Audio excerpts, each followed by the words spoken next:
эфирде Ережепляна Қуанышқызы. Бүгін біз үй жағдайында қолға арналған антисептикті жасаймыз. Мінекей бізге керекті заттардың бәрі тұр. Бірақ глицерин майы қолданушы еді. Біз оларды дәріханалардан қарадық. Ол жоқ екен. Сол үшін біз вазелин майын қолданамыз. 1,5 миллиграмм қолданамыз.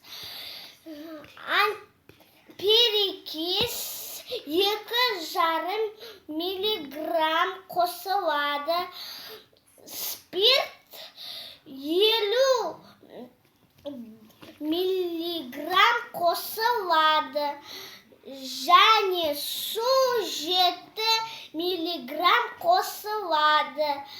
Шайқаймыз, аластырамыз. Мінекей біздің антисептигіміз дайын.